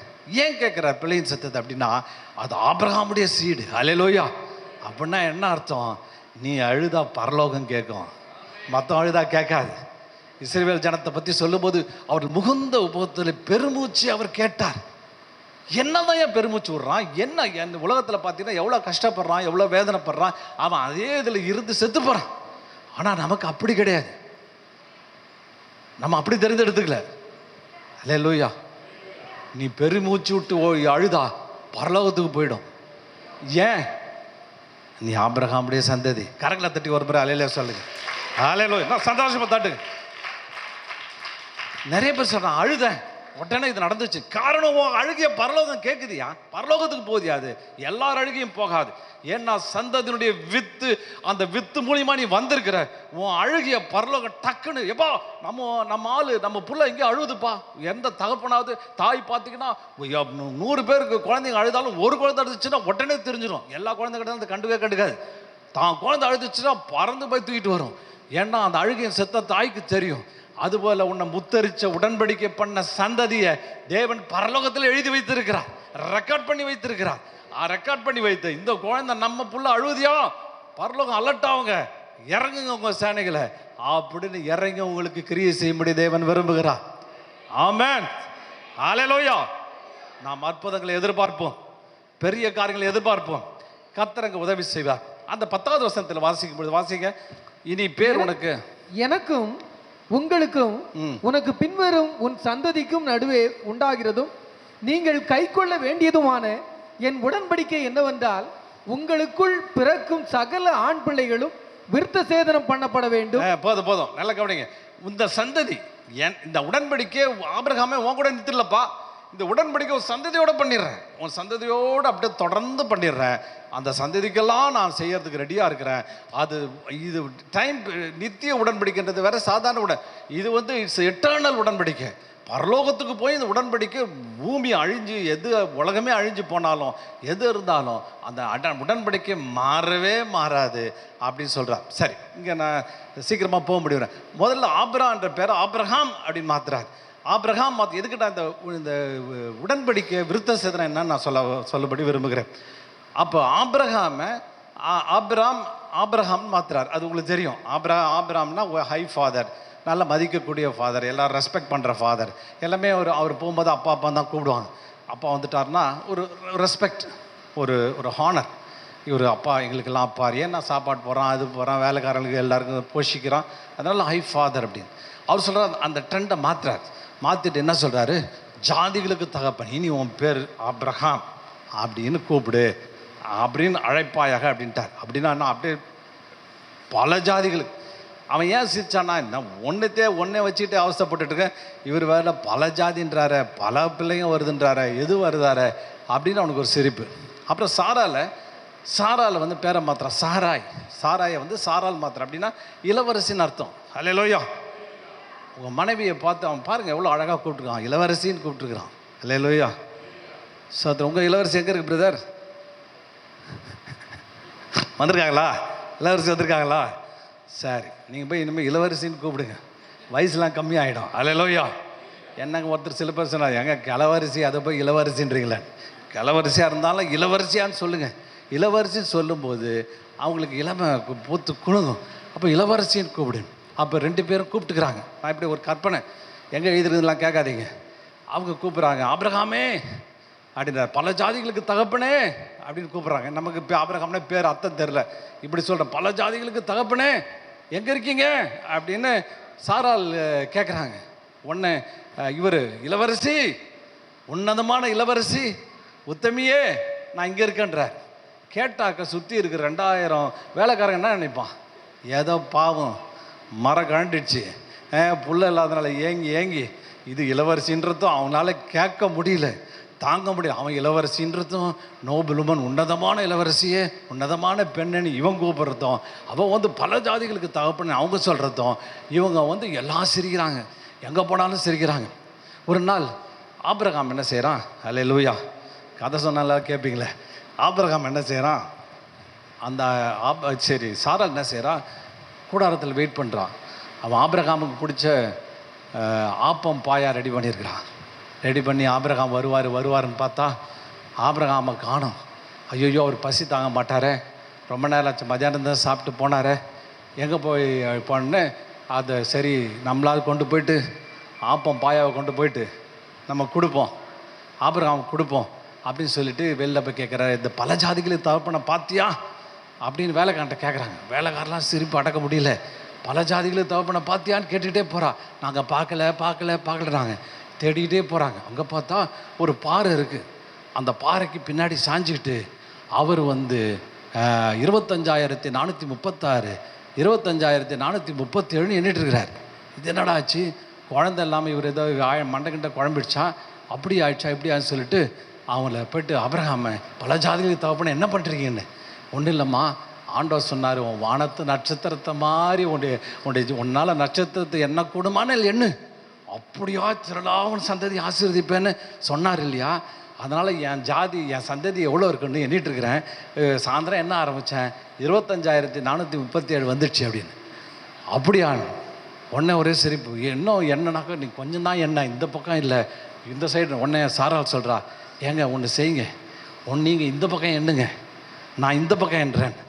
உடனே அது ஆபிரகாம் உட்காந்து அந்த பக்கம் எண்ணுறான். சாரால் அவன் முதுகில் சாஞ்சிக்கிட்டு பின்னாடி சாஞ்சிக்கிட்டு, அல்லேலூயா, நான் வயசானாலாம் சாயக்கூடாதான்னு என்ன அப்படி பார்க்குறீங்கள, அல்லேலூயா. இளவரசிம்மா, அவள் இளவரசி, அவர் இளவரசன் மாதிரி தான். ஒருத்தர் முதுகில் ஒருத்தர் சாஞ்சிக்கிட்டு அப்படியே எண்ணிக்கிட்டே இருக்கிறாங்க.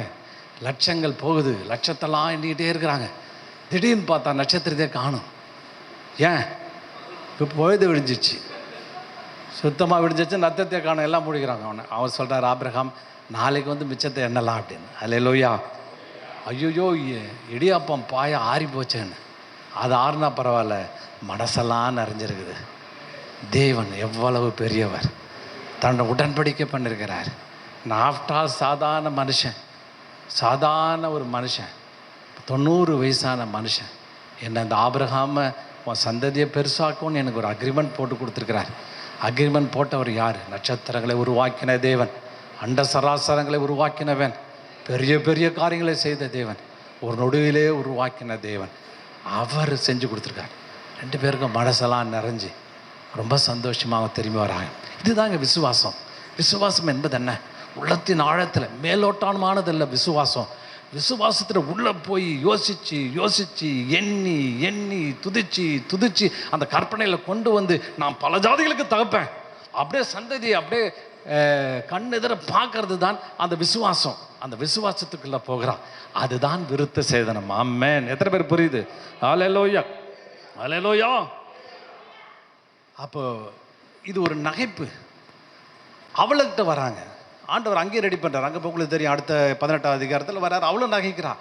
நகைக்கிட்ட இந்த உற்பத்தி காலத்தில் நீ ஒரு குழந்தைய அணைச்சிட்டு பண்ண அவர் சொல்லிட்டு டக்குன்னு கிளம்பி போயிட்டு அவளும் பாருங்கள், 2 பேரும் அங்கே ஒர்க் பண்ணணும். புருஷன் பொண்டாட்டி 2 பேருமே விசுவாசத்துக்குள்ள இருந்தால் தான் குழந்தை பிறக்கும். அவளும் தன்னை பலப்படுத்தி கொண்டாள். அப்போ குழந்தைய பெற்று ஆண்டவர் அந்த குழந்தைக்கு பேர் ஈசாக்குன்னு பேர் வச்சார். ஹல்லேலூயா சொல்லிட்டார். பேரில் அந்த இவருக்கு செலக்ட் பண்ணி கொடுத்துட்டார். ஈசாக்குன்னு சொல்லிட்டார். இப்போ அந்த அம்மா வயிற்றை தள்ளிட்டு போகிறாங்க. 90 வயசு அம்மா வயசை தள்ளிட்டு போனால் குழந்தை வருது, வயிற்றை தடவுறாங்க. எல்லாம் சிரிக்குதுங்க. இந்த அம்மா பாவம், ஏதோ கேஸ்ட்ரிக் ப்ராப்ளம் போல், ஏதோ வயிற்றில் கட்டி போல், வயிறு வேறு பெருசாகிட்டே போகுது. அவனை எல்லாம் சிரிக்கிறாங்க. இது சொல்லுது நான் குழந்தை பிறக்க போது, டியூ டேட் கொடுத்துட்டாங்க அப்படின்னு சாரா சொல்லும்போது சிரிப்பாங்களா சிரிக்க மாட்டாங்களா? எல்லாருக்கும் சிரிப்பு. அவங்க எல்லாம் சிரிப்பு மத்தியில், ஏளனத்தின் மத்தியில். ஏன்னா வேலைக்காரலாக இருக்கிறதுனால ஏற்று அப்படி சிரிக்க முடியாது, வேலையை விட்டு தோற்றுருவான். அதனால் உள்ளுக்குள்ளே தனியாக உட்காந்து சிரிச்சுருப்பாங்க. ஒரு நாள் ஈசாக்கு அங்கே, அந்த ஈசாக்குன்னா நகைப்புன்னு அர்த்தம். என்ன அர்த்தம்? நகைப்பு, சிரிப்புன்னு அர்த்தம். அதுவும் அந்த மூல பாஷையில் தேவனுடைய சிரிப்புன்னு போட்டிருக்குது. அல்லேலூயா. ஒரு நாள் சாராளோட டென்ட்டில் குவா குவான்னு சத்தம், சொரே சத்தம், குழந்தை பிறந்த சத்தம். எல்லாம் ஓடியாராங்க. ஆபிரகாம் ஓடியாந்து அந்த கையில் தூக்குறான். ஒரே சிரிப்பு. அல்லேலூயா. சாராள் வாயை மூடிட்டு சிரிக்கிறா. 90 வயசில் குழந்தையான்னு சிரிக்கிறா. வந்து சுற்றி கூடாரத்தை சுற்றி ஆட்கள்லாம் 2000 பேர் நின்று உள்ளே எட்டி பார்த்து எல்லாரும் சிரிக்கிறாங்க. அல்லேலூயா. பேர் என்ன? நகைப்பு, ஈசாக்கு. அல்லேலூயா. ஆமென். ஆண்டவர் சிரிக்கிறார், அதான் பேர் வச்சிட்டார். டேய், உன் குழந்தை வயிற்றுல நான் சரி பண்ணான்ட்டார். ஆமென். அதான் ஈசாக்கு நான் உலகத்தை பார்த்து சிரிக்கிறார். அல்லேலூயா. என் அருமையான தேவன் ஜனமே, உன்னை ஏளனப்படுத்திட்டு இருக்குது. நீ ஒன்றுக்கும் உதவாதன்னது, ஒன்றும் படிப்பறிவு இல்லாதன்னது, ஒன்றத்துக்கும் சாதிக்க தெரியாதன்னது, நீ கீழ் ஜாதி என்னது, நீ ஒரு நல்ல ஜாதி என்னது. ஆனால் உன் மூலியமா ஆண்டவர் சிரிக்க போகிறார். ஆமென். ஹல்லேலூயா. உன் மூலியமா பெரிய காரியங்களை செய்ய போகிறார். ஆமென். உன் மூலியமா அற்புத காரியங்களை செய்ய போகிறார். ஆச்சரியமான காரியங்களை செய்ய போகிறார். விசுவாசம் இருக்கா? அதான் பிரச்சனை. விசுவாசம் இருந்தால் அவரால் செஞ்சிருவார். விசுவாசம் இல்லை, நம்ப முடியல, பிரச்சனை, போராட்டம். ஆனால் பாருங்க, இந்த 91 வருஷம் தான் விசுவாசம் நான் நினைக்கிறேன். ஆபிரகாம் அவன் தான் முடிச்சுட்டானே. அப்போ அந்த 10 மாசத்தில் உற்பத்தி காலகட்டம் அப்படின்னு ஒரு இதை சொல்கிறார்.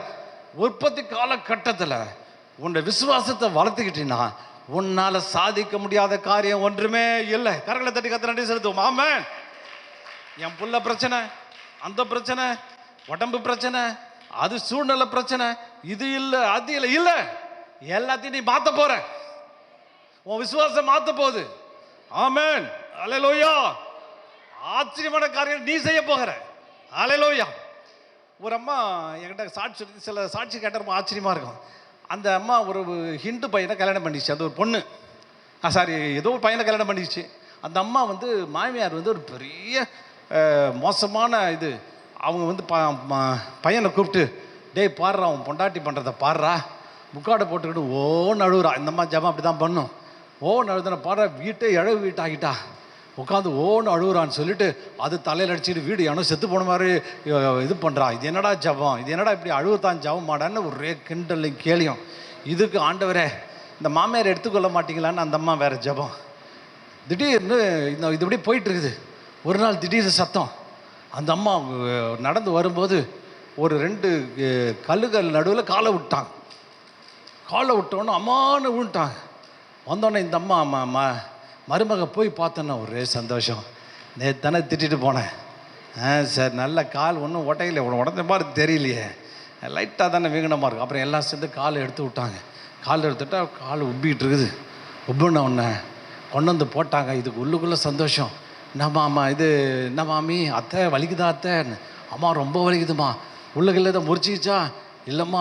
ஒரே கேட்டு சந்தோஷப்பட்டுடுது. அப்போ ஆண்டவர் பேசினாராம், நீ வந்து இதுக்காக உன்னை கூப்பிட்டேன். அல்லேலூயா. சோத்திரம். நீ வந்து முதல்ல பாரப்படு. அந்த பொண்ணு அவங்க அடிபட்டிருக்காங்க, நீ கையை வச்சு ஜெபம் பண்ணுனார். உடனே அந்த கால் இப்படி திருப்பிக்கிச்சான். உடனே அந்த பொண்ணு வந்து சரி ஆண்டவர் சொல்கிறேன் இயேசுவின் நாமத்தால கையை வச்சு இயேசுவின் நாமத்தால் சுகம் ஆகட்டும்னு கட்டி ஜெபம் பண்ணிச்சான். டக்குன்னு கால் நேராக திரும்பிச்சான். அல்லேலூயா. அந்த அம்மாவுக்கு கண்ணீர்னா வலியை விட மருமகள் செஞ்ச காரியம் அதுக்கு கண்ணீர்னா கண்ணீர். அந்த அம்மா இயேசு ஏற்றுக்கிட்டு அந்த அம்மா சொல்லலாம், அவன் மருமகளடா, என் மகடா, அவன் என் மகடா, அவன் எனக்கு கற்றுக் கொடுத்தவடா, எனக்கு தாய் மாறா அப்படின்னு சொல்லி அந்த மருமகளை புகழ ஆரம்பித்தாங்களாம். அல்லேலூயா. எத்தனை மருமக உட்காந்து வேதனைப்பட்டுருக்கீங்களோ தெரில. சோத்திரம். அவன் மாமியார் எதோ ஆச்சுன்னா சந்தோஷப்படாதீங்க, இப்போ ஜெபம் பண்ணி சரியாக்குங்க. அப்படி தான் ஆண்டவர் வேலை செய்வார். அப்படி தான் கிரியர். ஏன்னா நீ உடன்படிக்கையின் சந்ததி. ஆமென். சோத்திரம். நீ அக்ரிமெண்ட் போடப்பட்ட சந்ததி. அந்த அதுதான் விருத்த சேதனம். விருத்த சேதனன்றது சரீரத்தின் நுனித்தோலை எடுத்து இதை அப்புறப்படுத்துவது. ஒரு வசனம் வாசிங்க.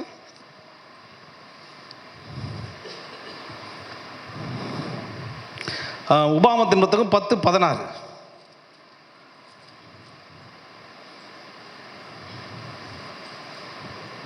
ஆகையால் நீங்கள் இனி உங்கள் பிடரியை கடினப்படுத்தாமல் உங்கள் இருதயத்தின் நுனித்தோலை விருத்த சேதனம் பண்ணுங்கள். உங்கள் தேவனாகிய கர்த்தர் தேவாதி தேவனும் கர்த்தாதி கர்த்தரும் மகத்துவமும் வல்லமையும் பயங்கரமான தேவனுமாயிருக்கிறார். அவர் பட்சபாதம் பண்ணுகிறவரும் அல்ல, பரிதானம் வாங்குகிறவரும் அல்ல. போதும். விருத்த சேதனம். விருத்த சேதனம் பண்றதுனா என்ன? நீங்கள் இருதயத்தின் நுனித்தோலை விருத்த சேதனம் பண்ணுங்கள் அப்படின்னா என்னென்னா ஸ்டெப்பன்னஸ், கட்டின தன்மை, தேவனுடைய வார்த்தை கீழ்ப்படியாத தன்மை, தேவனை உதாசீனப்படுத்துறது.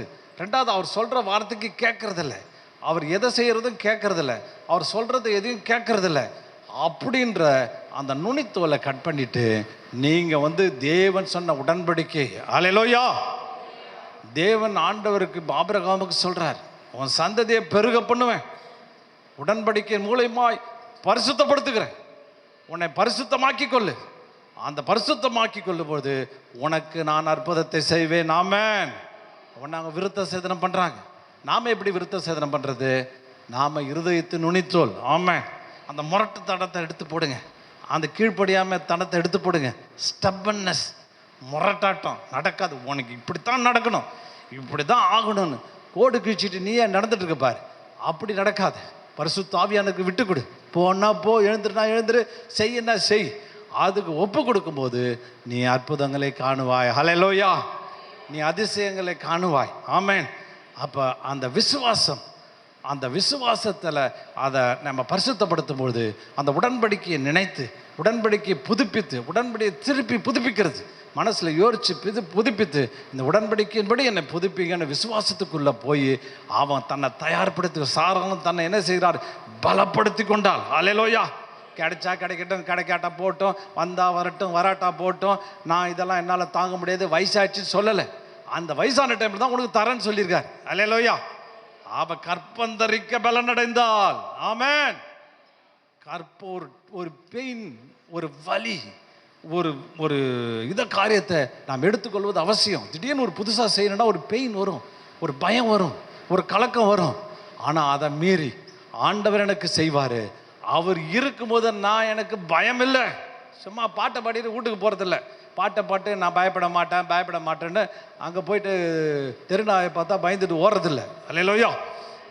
அப்போ அந்த மாதிரி அந்த உடன்படிக்கையை திரும்ப உங்களிடத்திலே பரிசுத்தப்படுத்திக் கொள்வது. ஆமென். உங்களை சரிப்படுத்திக் கொள்வது, உங்களை நிதானப்படுத்திக் கொள்வது, அதை புதுப்பித்துக் கொள்வது, அவருடைய வார்த்தை மேல் நம்பிக்கை வைப்பது, அதை எண்ணி எண்ணி துதிப்பது.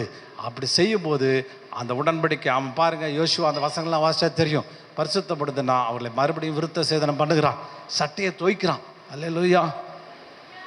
40 வருஷமாக துவைக்கல.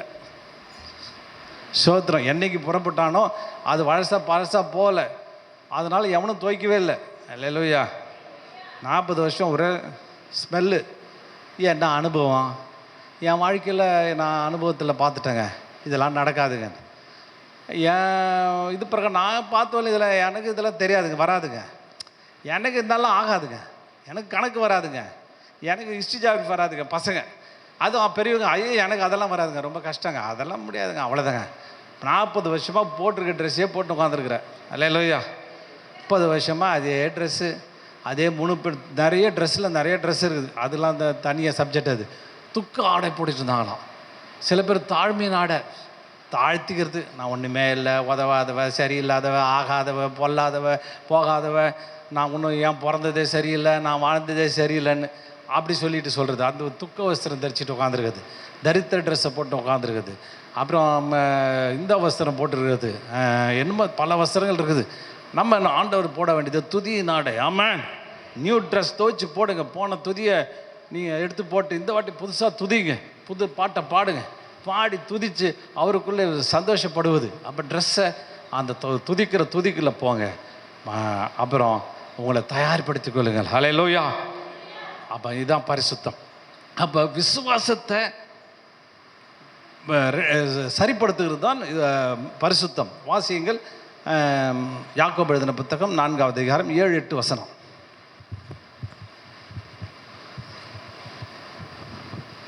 ஆகையால் தேவனுக்கு கீழ்ப்படிந்திருங்கள், பிசாசுக்கு எதிர்த்து நில்லுங்கள், அப்பொழுது அவன் உங்களை விட்டு ஓடிப்போவான். தேவனிடத்தில் சேருங்கள், அப்பொழுது அவர் உங்களிடத்தில் சேருவார். பாவிகளே, உங்கள் கைகளை சுத்திகரியுங்கள், இருமனம் உள்ளவர்களே, உங்கள் இருதயங்களை பரிசுத்தமாக்குங்கள்.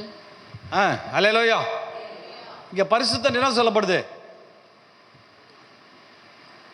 இருமனம் உள்ளவர்களே, உங்கள் கைகளை பரிசுத்தப்படுத்துங்க. கைகளை பரிசுத்தப்படுத்துறதுனா என்னன்னா, 2 சிந்தனை, 2 கை 2 வேலை செய்யுமா? ஒன்று படிச்சுக்கிட்டு இன்னொன்று எழுதுமா? ஒன்று படிச்சுட்டு அப்புறம் எழுதுவீங்க. அப்புறம் வேறு ஏதாவது 2 வேலையை செய்யுமா? ஒரு சுற்றி ஆணி அடிக்கணும், ஒரு செவுத்தில் ஒரு கை பிடிச்சிது, ஒரு கை ஆணி அடிக்குது. அப்புறம் ரெண்டும் அப்போ உங்கள் முழு மனசில் உங்கள் mind one mindedness, one minded இருந்தால் அந்த காரியங்களை நேர்த்தியாக செய்ய முடியும். இல்லை கை வேறு வேலை பார்த்தினா சுற்றி கையில் அடிச்சுக்கிங்க. அப்போது கைகளை சுத்திகரிங்கன்னா 2 மனசை ஒரு மனசாக்குங்க. ஹல்லேலூயா. ஒரு மனசாக்கிறதுக்கு என்ன பண்ணணும்னா, முதல்ல வந்து ஒரு விஷயம் கேட்குறீங்க, நிறைவேறல, அதுக்கு முன்னாடி விசுவாசம் இருக்குதான்னு பாருங்கள். ஆமென். அப்போ விசுவாசம் இல்லைன்னா, ஐயோ 2 மனசு கிடைக்குன்னு ஒரு நாள் போயிட்டு கிடைக்காதுன்னு யோசிச்சிங்கன்னா, அந்த யாக்கோபு 1:8 என்ன சொல்லப்படுது? அதை மாதிரி சந்தேகப்படுகிற எதையாவது கர்த்தரத்தில் பெற்றுக்கலாம் நினையாது இருப்பானாங்க. எப்பா நீ சந்தேகப்படுற ஆளு உனக்கு அதில் தயவுசெய்து கிடைக்காதுப்பா. எப்படி கடல் அலை வந்து அப்படியே கடல் அலை பார்த்தீங்கன்னா, இப்போ நீங்கள் பிரசங்கம் பண்ணது கடல் அலை மாதிரி பொங்கும் விசுவாசம், ஓன்னு அப்படி போகும். வீட்டுக்கு போனோன்னா புஷ்ஷுன்னு திரும்பி போயிடும் வீட்டுக்கு. திருப்பி அடுத்த வாரம் தான் பொங்க ஆரம்பிக்கும். அல்லேலூயா.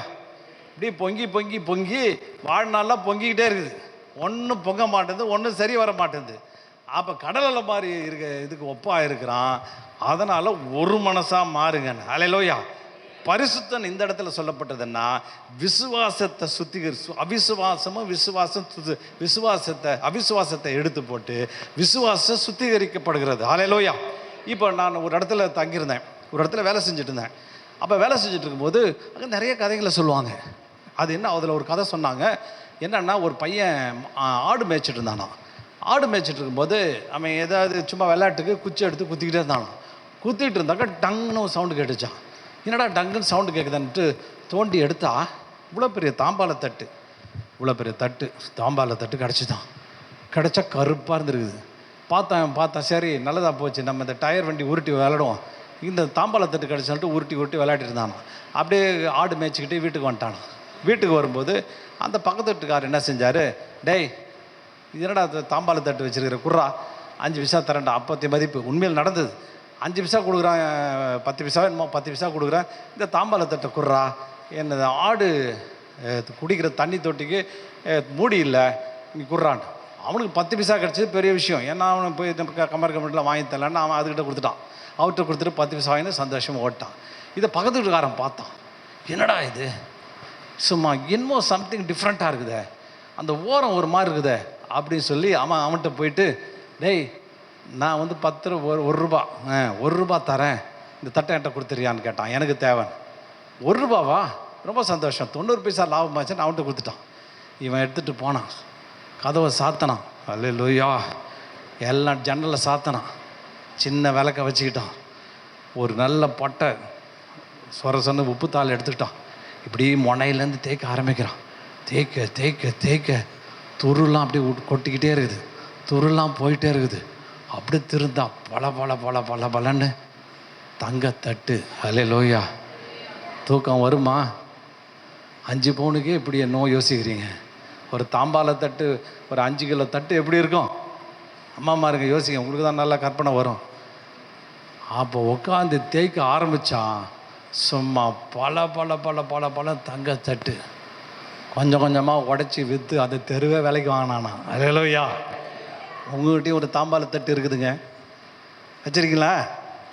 தெரிலன்றீங்களா? உங்கள்கிட்ட ஒரு சில பேர் உருட்டிகிட்டு இருக்கிறீங்க, உருட்டிட்டு சர்ச்சுக்கு வர்றது, திரும்பி ஓட்டிக்கிட்டே போயிடுறது, அதோட இங்கேயும் அங்கேயும் ஓடிட்டு போயிடுது. சில பேர் தாம்பால தட்டை வேறு விஷயத்துக்கு யூஸ் பண்ணுவாங்க. எல்லாட்டும் மட்டும் ஐயா டொனேஷன் கொடுங்கயா, எதை காசு கொடுங்கயா, அது யோப்பா நீ வச்சிருக்கிறது தங்கத்தட்டு. அல்லேலூயா. நீ வச்சிருக்கிற விசுவாசம் சாதாரணதில்லை. நீ வச்சிருக்கிற காரியம் மிகப்பெரியது. அது பெரிய காரியம். உட்காந்து நைட்டெல்லாம் கொஞ்சம் ஒர்க் பண்ணணும், கொஞ்சம் வேலை செய்யணும். விசுவாசம் உடனே பொத்துன்னு வந்து விழுந்துடாது. விசுவாசத்துக்காக ஒரு கடின உழைப்பு தேவை. அது சொல்கிறான், துக்கித்து அழுகல். அவிசுவாசம் வந்துடுச்சுடா, வந்தா என் வாழ்க்கை போச்சுடா, சாதிக்க முடியாதுடா, எனக்கு அவிசுவாசம் போகணுன்னு கதறி அழ சொல்கிறான், துக்கித்து அழ சொல்கிறான். நகைக்கு சிரிக்காதடான்றான். சிரிக்காத, சிரிச்சு தான் எல்லாம் சிரிச்சது போதும். உன் சிரிப்பே நிறுத்து, துக்கப்போடு, அழு, விசுவாசத்தை சரிப்படுத்து. ஆமேன். தூக்கத்தை தொலை, வேணாம் தூக்கம். எப்படி அந்த தாம்பாலத்தை அந்த மாதிரி உள்ள ஒரு தட்டு ஆண்டவர் ஒன்று கொடுத்துருக்குற, உருட்டிட்டு விளாட்ற, அங்கே தூக்கி தூக்கி ஓரமாக போட்டுற, எங்கேயோ தூக்கி வச்சிட்ற, தேய்ச்சி தேய்ச்சி தேய்ச்சி எடுத்தினா. அல்லேலூயா. வருதா தாம்பால தட்டு வெளியில்? ஆமேன். அப்படி எடுத்தா சும்மா பல பல பலன்னு தட்டு எடுத்து அப்பப்போ வெட்டி வெட்டி விற்று கோடீஸ்வரன் ஆயிடலாங்க. நீங்கள் என்னடா நம்ம வச்சுக்கிட்டு 5க்கு 10க்கு நீங்கள் லாட்ரி அடிச்சுட்டு இருக்கிறீங்க. அப்போ அவ்வளோ பெரிய தட்டை ஆண்டவர் கொடுத்துருக்காரு. 1 பேதுரு 1:7 என்ன சொல்லப்பட்டது? வாசிங்க. அழிந்து போகிற பொன் அக்கினியினாலே சோதிக்கப்படும், அதை பார்க்கிலும் அதிக விலையேற பெற்றதா இருக்கிற உங்கள் விசுவாசம் சோதிக்கப்பட்டு இயேசு கிறிஸ்து வெளிப்படும் போது உங்களுக்கு புகழ்ச்சியும் கனமும் மகிமையும் உண்டாக காணப்படும். ஆமென். மறுபடியும் வாசிங்கம்மா. அழிந்து போகிற பொன், அழிந்து போகிற பொன் அக்கினியினாலே சோதிக்கப்படும், அக்கினியினாலே சோதிக்கப்படும், அதை பார்க்கிலும் அதிக விலையேற பெற்றதா இருக்கிற உங்கள் விசுவாசம் அவங்க சோதிக்கப்பட்டு இயேசு கிறிஸ்து வெளிப்படும் போது உங்களுக்கு புகழ்ச்சியும் கனமும் மகிமையும் உண்டாக காணப்படும். ஆமென். ஒரு தாம்பாலத்தட்டு, தங்க தாம்பாலத்தட்டு தாச்சே கோடீஸ்வரன் ஆனான்னா அதை காட்டின விலையேறப்பட்ட தட்டு ஆண்டவர்களுக்கு கொடுத்துருக்கிறார். நல்லா கொஞ்சம் சந்தோஷமாக சாலையில் சொல்லுங்களேன். வேலை சாப்பிடாதீங்க, மத்தியானம் வேலை தேய்ங்க, தேய்ச்சி எடுங்க, பாதி வெட்டிட்டு வந்து பாஸ்டர் கொடுங்க. அடுத்த சர்ச்சு கட்டலை, மேலே வேறு இருக்குது, நிறைய வேலைகள் இருக்குது. நீங்கள் வெளியிலேருந்து யாரும் கொடுக்க வேணாம். நீங்கள் ஒவ்வொருத்தரும் ஒரு தாம்பாளத்தட்டு தேய்ச்சி கொஞ்சம் கொடுத்தாவே போதும், அவர் ஈஸியாக கட்டிட்டு போயிடுவார். ஆமென். அல்லேலூயா.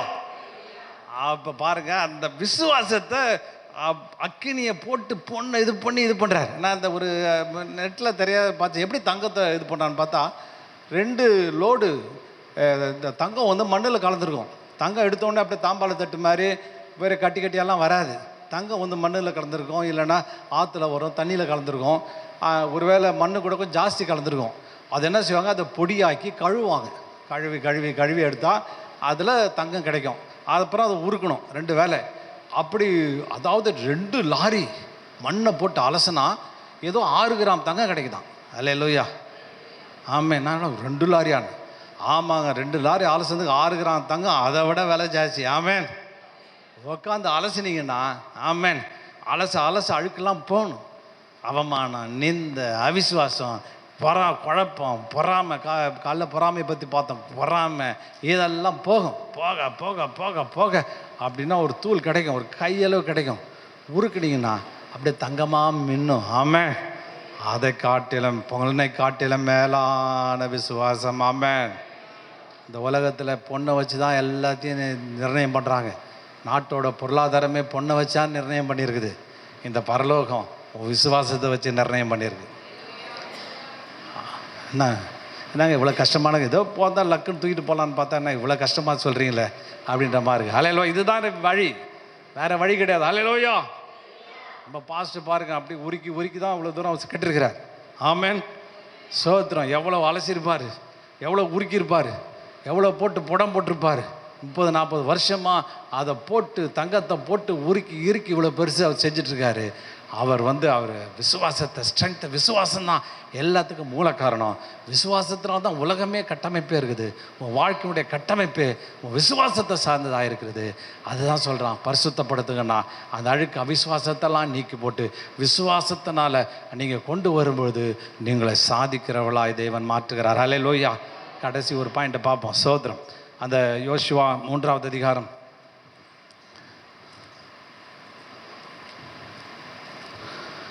14வது வசனம், 3:14. ஜனங்கள் யோர்தானை கடந்து போக தங்கள் கூடாரங்களில் இருந்து புறப்பட்டார்கள். ஆசாரியர்கள் உடன்படிக்கை பெட்டியை ஜனங்களுக்கு முன்னே சுமந்து கொண்டு போய் யோர்தான் மட்டும் வந்தார்கள். யோர்தான் அறுப்பு காலம் முழுவதும் கரை புரண்டு போம்.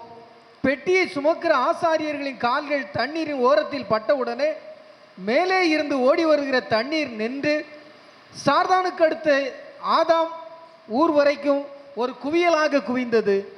உப்பு கடல் என்னும் சமனான வெளியின் கடலுக்கு ஓடி வருகிற தண்ணீர் பிரிந்து ஓடிற்று. அப்பொழுது ஜனங்கள் எரிகோவுக்கு எதிரே கடந்து போனார்கள். போதும். இதை பாருங்க. முதல் 14வது வசனத்தில் வாசிக்கும் போது யோர்தானை கடந்து போக தங்கள் கூடாரங்களிலிருந்து புறப்பட்டார்கள். அல்லேலூயா. நல்லா கவனிங்க. நீங்கள் ஒரு கூடாரம் போட்டு வச்சுருக்கிறீங்க. சோத்திரம். என்னால் முடியாது, ஆகாது, செய்ய முடியாது, வயசாயிடுச்சு, சம்பாதிக்க முடியாது, எனக்கு கையில் பலன் இல்லை, எனக்கு மூளை இல்லை, அது இல்லைன்னு ஒரு கூடாரத்தில் உட்காந்துருக்கிறீங்க. கூடாரத்தில் உட்காந்து புலம்பிக்கிட்டே இருக்கிறீங்க. ஊழியத்துக்கு தகுதி இல்லை, எனக்கு இதுக்கு தகுதி இல்லை, அதுக்கு தகுதி இல்லை அப்படின்னு சொல்லிட்டு கூடாரத்தில் போட்டு உட்காந்துருக்குறீங்க. நீங்கள் விருத்த சேதனம் பண்ணி இது உங்கள் திறமையும் அறிவையும் பேஸ் பண்ணி வேலை நடக்கலை. யோர்தானும் அறிவை நம்பி நிற்கலை. யோர்தான் இந்த பக்கம் அந்த பக்கம் ஆதாம் ஊர்லேருந்து நின்றுச்சான். நினைக்கிறேன் ஆதாம் இதுலேருந்து வர்ற சாபெல்லாம் நின்று அந்த பக்கம் குவியலாக நின்று போச்சு. இப்படி ஸ்லோப்பில் ஓடி வர்ற ஆற்றுல குவியலாக ஏன் நின்றுச்சுன்னா பின்னாடி வர்ற தண்ணியை தடுத்து நிறுத்துறதுக்கு. அப்போ இப்படி குவியலாக நிற்குது, ஆச்சரியமாக நிற்குது. இந்த பக்கம் பீருக்கு தண்ணி உப்பு கடலில் போய் விழுந்து போச்சு. இனி உப்பு கடலுக்கும் உங்களை மரணம் வாழ்க்கையில் வரப்போகிறது இல்லை. ஆமென். உன்னை திருப்பி மரணத்துக்குள்ளே போக போகிறதில்ல. நீ ஜீவனுக்குள்ளே போக போகிற, நீ வெற்றியை காண போகிற, நீ விடுதலையை காண போகிற. அப்போ கால் பட்டவுடனே இவ்வளோ காரியங்கள் நடக்கிறது. அவங்க கூடாரத்தை விட்டு வெளியே வரணும். ஆமென். இன்னொன்று பார்த்தீங்கன்னா அறுப்பு காலம் முழுவதும், இந்த அறுப்பு காலம் முழுவதும் தான் யோர்தான் ஆறு பிரவாகித்து ஓடும். அறுப்பு காலம் முடிஞ்சிச்சுன்னு வச்சுக்கலாம், அது சாதாரண தண்ணி ஆகிடும். ரொம்ப தண்ணி இருக்காது, சில டைமில் வறண்டு போயிடும். நீங்கள் அப்படியே ஈஸியாக கிராஸ் பண்ணி போயிடலாம், ஸ்பீடு இருக்காது. அப்போது ஒரு யோசனை வரும். எல்லோரும் என்ன சொல்லுவாங்க, இது என்னடா ஒரு அறுப்புக்கு இந்த டைமில் பேசாமல் இன்னும் ஒரு 6 மாதம் விட்டா அதுவே காஞ்சி போயிடும். முட்டாள்தனமாக அந்த யோசுவா இந்த டைமில் கிராஸ் பண்ண வைக்கிறானே, இது என்ன முட்டாள்தனமாக இருக்குது, ஏதா இருக்குது, அதாக இருக்குது அப்படின்னு சொல்லுவாங்க. நம்ம ஆட்கள் சொல்லாமல் ஆட்கள் அது இவனுக்கு பாரு அவன் மூளை இல்லாமல் இதை பண்ணுறான்னுவாங்க. ஆனால் வசனம் சொல்லுது அறுப்பு காலம். அல்லேலூயா. இந்த யோர்தானுக்கு அந்த பக்கம் பெரிய பெரிய அறுவடை பண்ணி லட்சக்கணக்கில் மூட்டை அடிக்க வச்சுருக்காயா. அல்லேலூயா. இப்போ தான் ஆண்டவருக்கு ரைட் டைமாக தாண்டுது. ஆமாம். ஒருவேளை பிரச்சனை டைமில் உன்னை போக சொல்லுவார். ஆனால் அங்கே தான் அவனுக்கு ஒரு பெரிய அறுப்பு அடித்து எடுத்து ரெடி பண்ணி வச்சுருக்குறாங்க. 20 லட்சம் பேர் சாப்பிட்னா எந்த வீட்டு அரிசி வாங்கி கொட்டுறது, எங்கே போய் எந்த கடையில் வாங்குறது? யோர்தானுக்கு அந்த பக்கம் அவன் இது அறுத்து அடித்து மூட்டையாக அவன் லேண்டில் அடுக்கி வச்சிருக்கிறான். இதுதான் ரைட் டைம்னு ஆண்டவர் அங்கே கிராஸ் பண்ண வைக்கிறார், அங்கே கொண்டு போக வைக்கிறார்.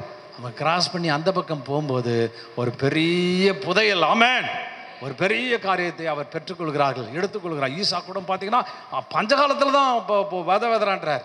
எல்லாம் அந்த பிரமாணங்கள்லாம் மாத்துறார், ஸ்டைலை மாத்துறார். அவன் என்ன பிள்ளைய கொண்டு செய்யணும். எவனுமே முடிச்சுட்டு இருக்கான். எப்படா யோர்தான் ஆத்துக்கு ஒருத்தனுக்கும் புரியல.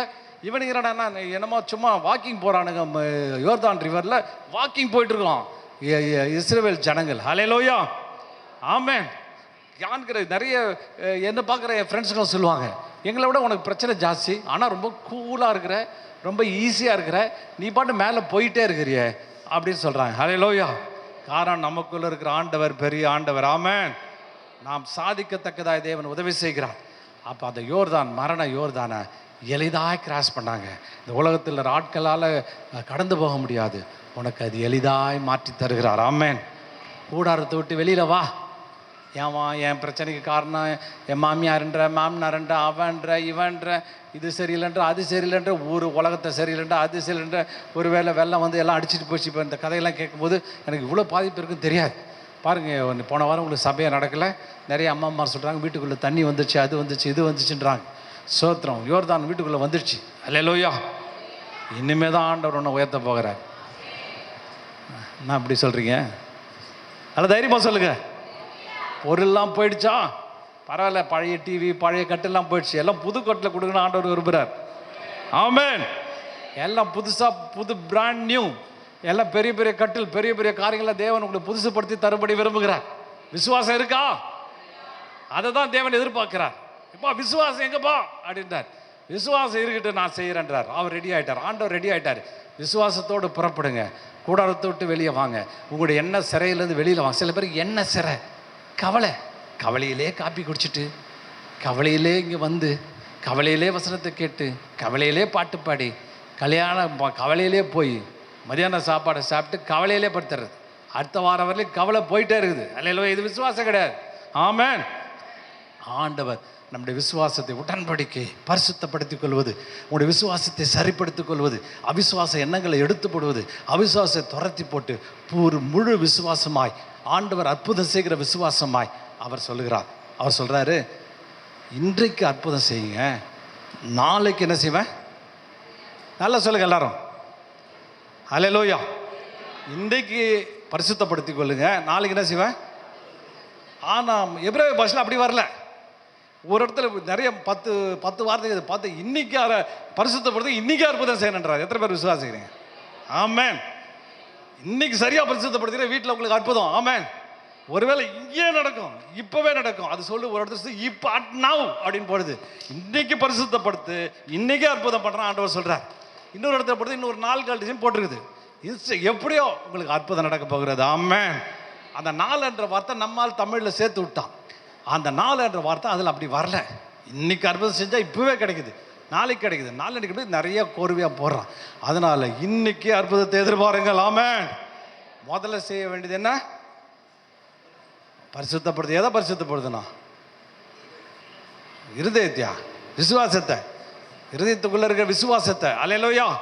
விசுவாசத்தை நீங்க பரிசுத்தப்படுத்திங்கன்னா நீங்க என்ன செய்ய போறீங்க? அற்புதங்களை காண போகிறீர்கள். இந்த வாரத்தில் அற்புதம் வேணுமா? இன்றே பரிசுத்தப்படுத்துங்க. ஆமென். அந்த உடன்படிக்கை நினைவு கூறுங்க. ஆபிரகாமுடைய சந்ததி கொடுத்த அந்த உடன்படிக்கை என்னிலே நினைவு கூறுறீங்களே. எவ்வளோ பெரிய நல்ல தேவன் நீங்கள், எவ்வளோ பெரிய ஆச்சரியமான தேவன்.